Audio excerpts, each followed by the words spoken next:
고대 그리스 철학자인 아리스토텔레스는 인간은 사회적인 동물이다라고 정의했습니다.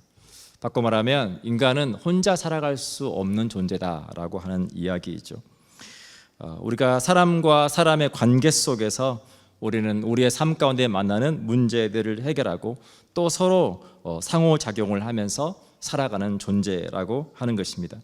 그래서 창세기 1장 27절로 28절은 우리에게 우리의 모든 이 사회성 관계의 시작이 어디부터인지 우리에게 보여줍니다.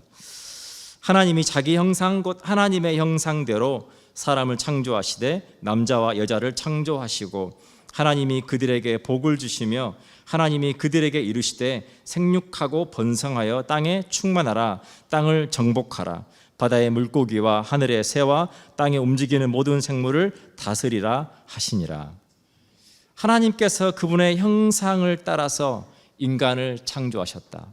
그 하나님과의 관계로부터 모든 관계가 시작된다라고 하는 것입니다.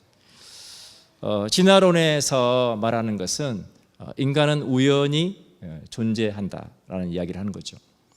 인간이 우연히 존재할 수 있는 확률, 그 확률, 우리가 현재 이 인간의 모습을 우연히 가질 수 있는 확률, 그 확률은 자동차의 부품이 약 3만 개 정도가 되는데 요즘에는 이제 더 많이 발달했지만 그 3만 개의 부품을 하늘로 던져서 그 3만 개의 부품이 떨어지면서 자동차가 될 확률이라고 하는 거예요. 무슨 말입니까? 불가능하다는 거죠. 창조하신 이가 없이 우리 인간이 존재할 수 없다. 근데 만약 하나님께서 우리 인간을 창조하셨다면 우리 인간의 모든 관계의 시작은 하나님과의 관계다라고 하는 것입니다. 오늘 말라기 1장 1절은 여호와께서 말라기를 통하여 이스라엘에게 말씀하신 경고라. 말라기를 통해서 이스라엘 백성들에게 하나님의 경고가 전해집니다. 경고라고 하는 말의 의미는 누군가에게 위험을 미리 알리는 거죠. 그러니까 겁을 주려고 하는 것이 아니라 그들이 위험에 빠지지 않도록 안전할 수 있도록 살 수 있도록 미리 알려주는 게 경고라고 하는 거죠. 시골에 있는 집들을 방문하다 보면 이 대문에 굉장히 무서운 문구가 써 있는 게 있어요. 뭐라고 써 있습니까? 개조심. 근데 왜 무섭냐면 그 안에 어떤 개가 있는지를 모르니까 무서운 거예요. 근데 가끔 웃긴 영상을 보면 개조심이라고 크게 써 있는데 그 안에 너무나 귀여운 강아지가 있는 것을 보기도 합니다. 오늘 하나님께서 말라기를 통해서 이스라엘 백성들에게 하시는 경고를 우리가 한마디로 말하면 죄 조심이에요.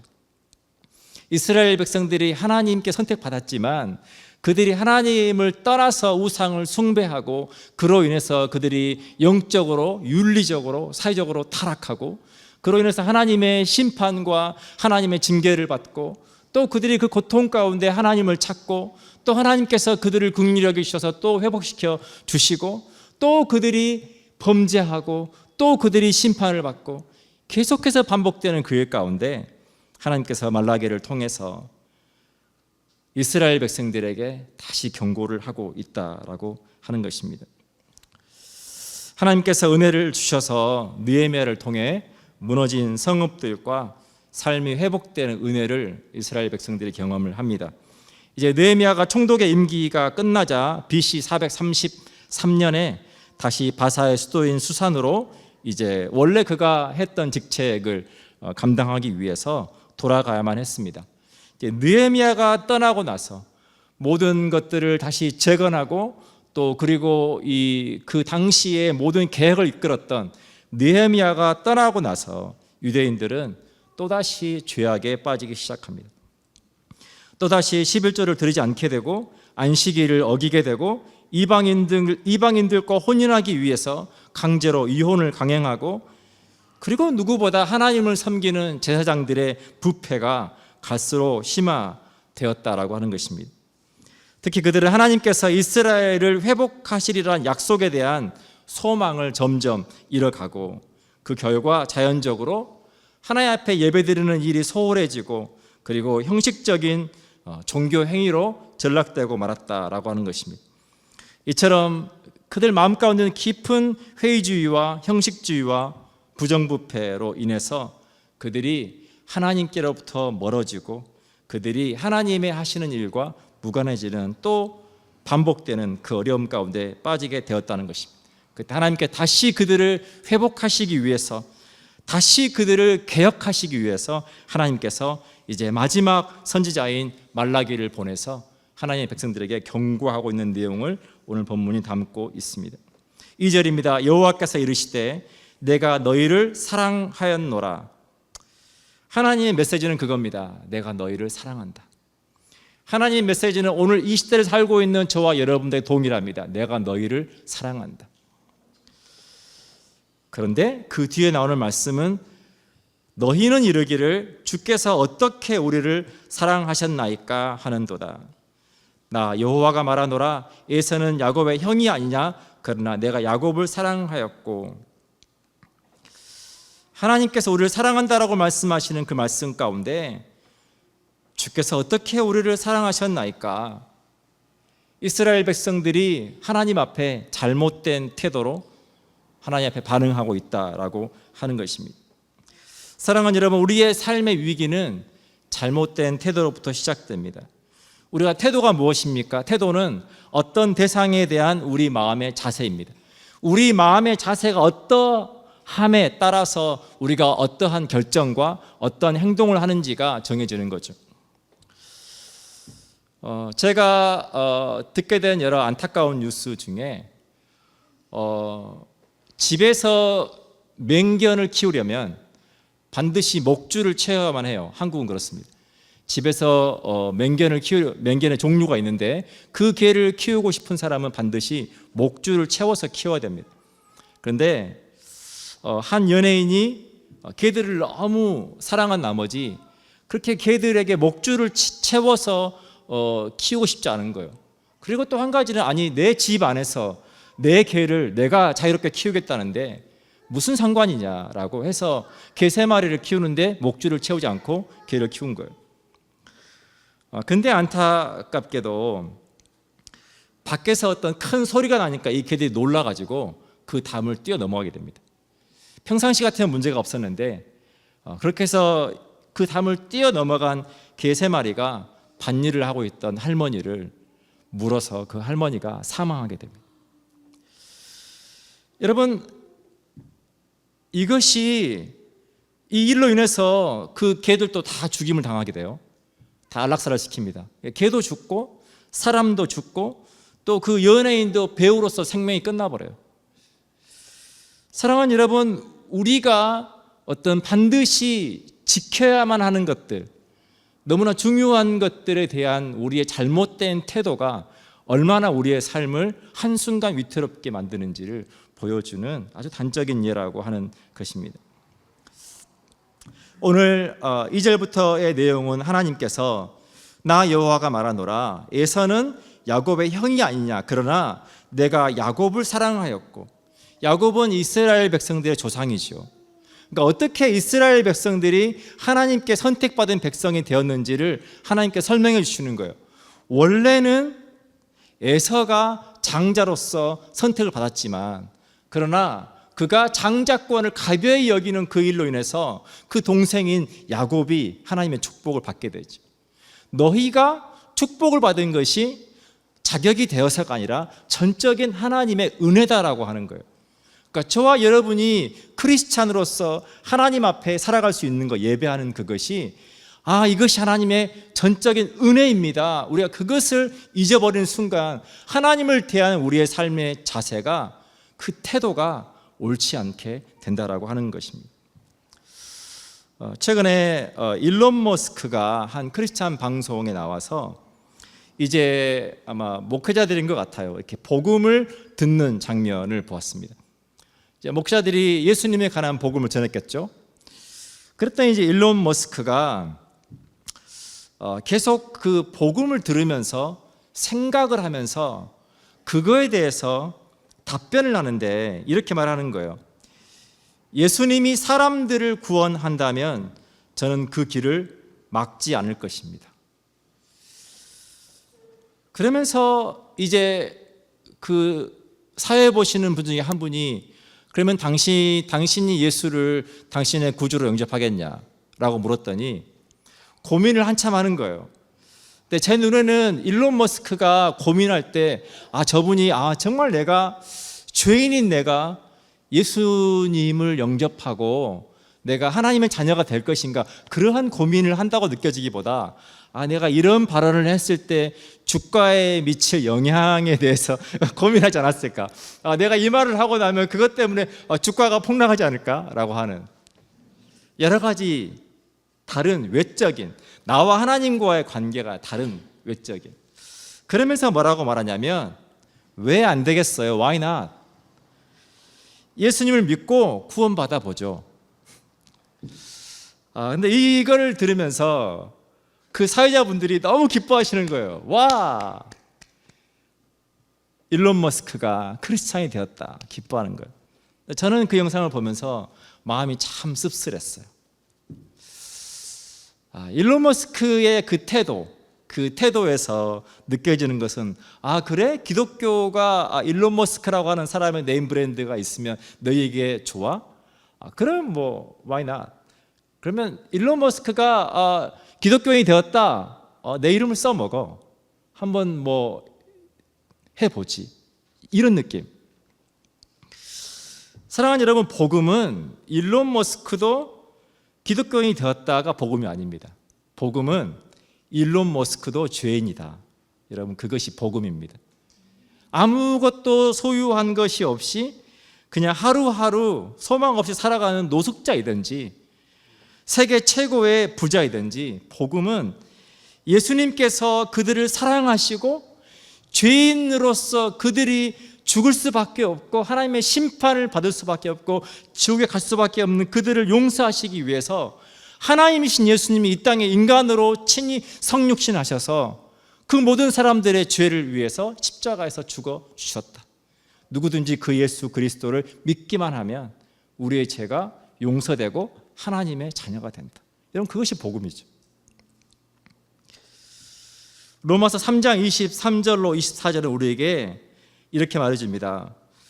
모든 사람이 죄를 범하였음에 하나님의 영광에 이르지 못하더니 그리스도 예수 안에 있는 속량으로 말미암아 하나님의 은혜로 값없이 의롭다 하심을 얻은 자 되었느니라. 사랑하는 여러분, 저와 여러분이 값없이 은혜로 하나님의 자녀가 되었다는 거예요. 우리가 값없이 우리가 뭔가를 해서 자격이 돼서 조건이 되어서 우리가 구원받은 것이 아니라 값없이 하나님의 전적인 은혜로 우리가 구원을 받았다라고 하는 것입니다. 그것이 우리가 하나님에 대한 우리의 태도를 결정한다라고 하는 겁니다. 에베소서 2장 3절로 5절은 이거에 대해서 더 자세하게 설명해 줍니다. 전에는 우리도 다 그 가운데서 우리의 육체 욕심을 따라 지내며 육체와 마음에 원하는 것을 하여 다른 이들과 같이 본질상 진노의 자녀이었더니 긍휼이 풍성하신 하나님이 우리를 사랑하신 그 큰 사랑을 인하여 허물로 죽은 우리를 그리스도와 함께 살리셨고 너희는 은혜로 구원을 받은 것이라. 전에 죄인이었지만 예수 그리스도께서 우리의 죄를 대신 속량하심으로 우리의 죄값을 치루어 주심으로 우리가 죄로부터 자유하게 되었다. 그것이 하나님의 은혜다라고 하는 것입니다.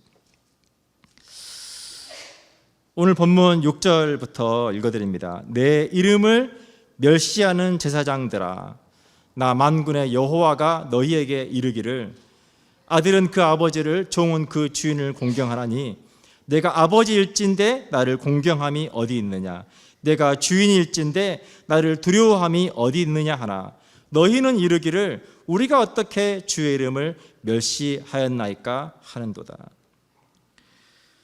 그들이 하나님을 멸시하면서도 이제는 하나님을 떠나서 타락하고 부패하고 그리고 종교적으로 형식적으로 예배를 드리고 있으면서도 그들 스스로 지금 무엇을 잘못했는지조차 알지 못하고 타락한 채 살아가고 있다라고 하는 것입니다.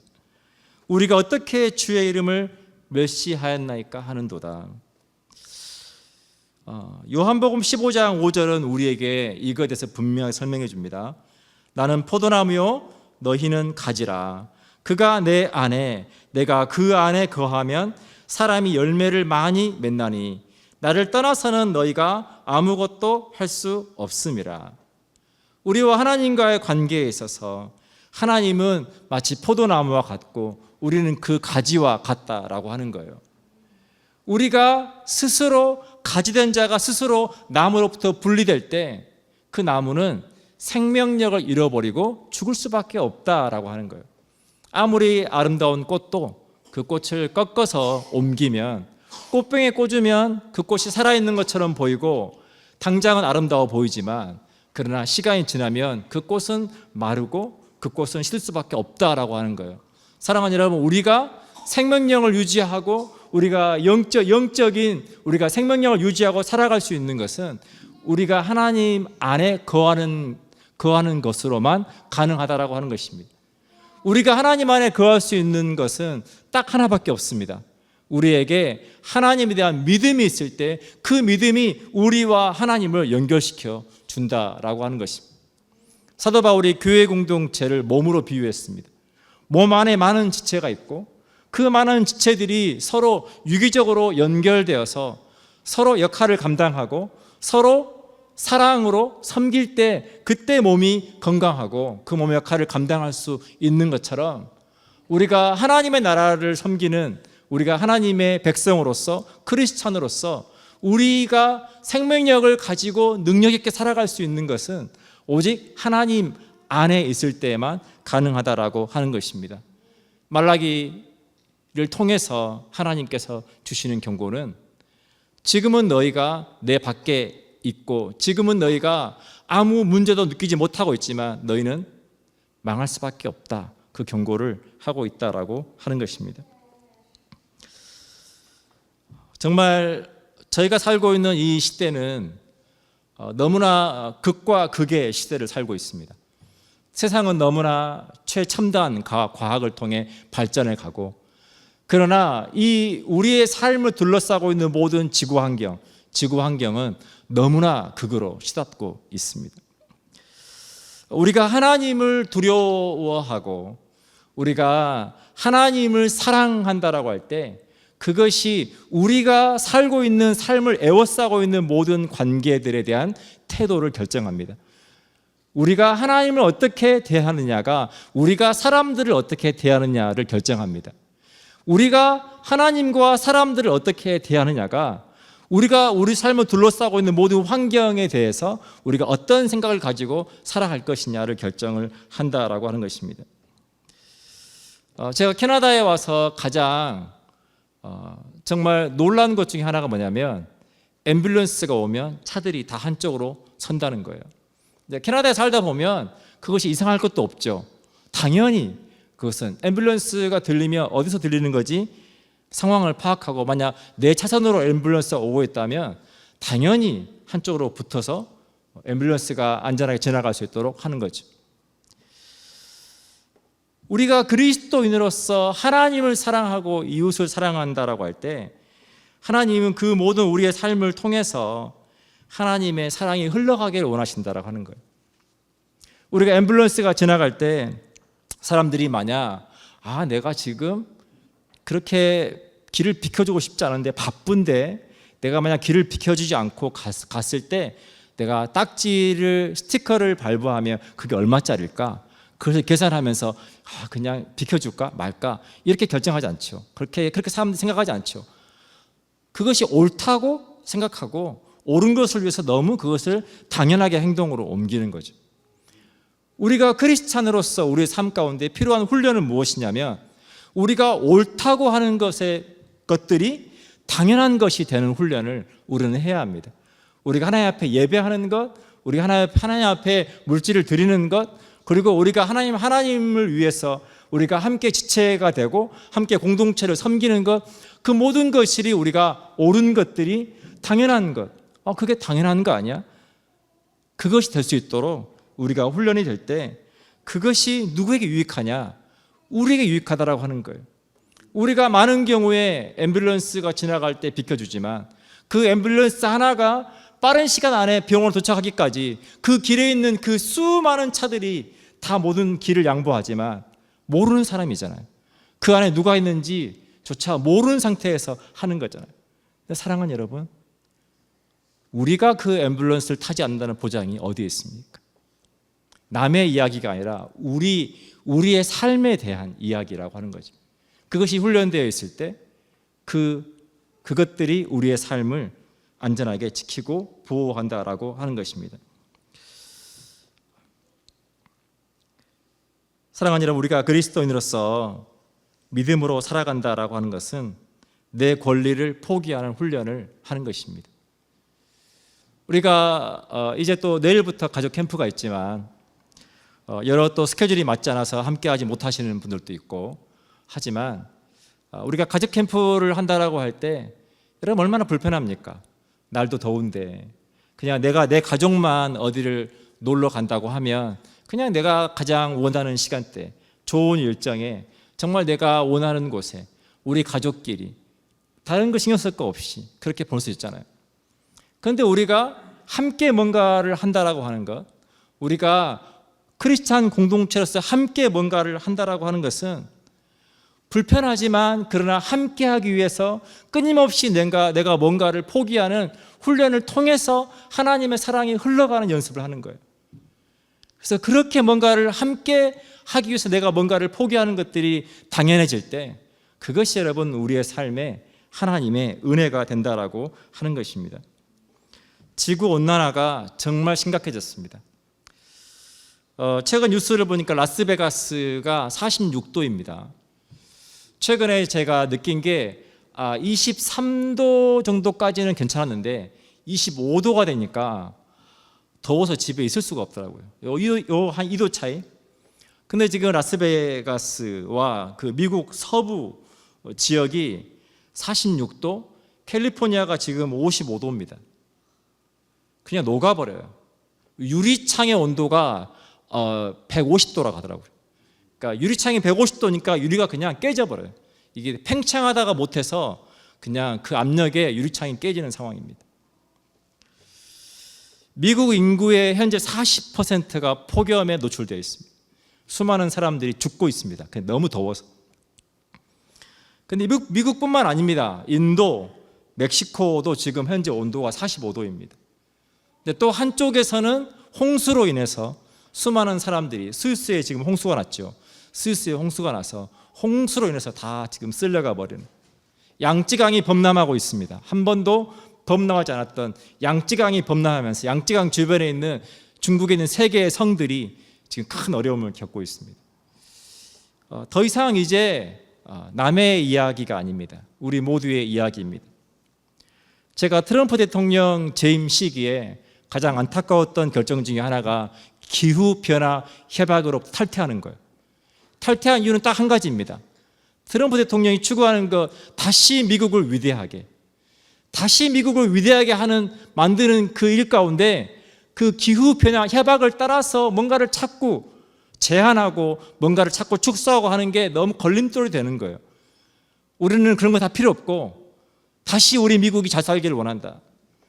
근데 불가능해요. 우리만 잘 사는 법은 없습니다.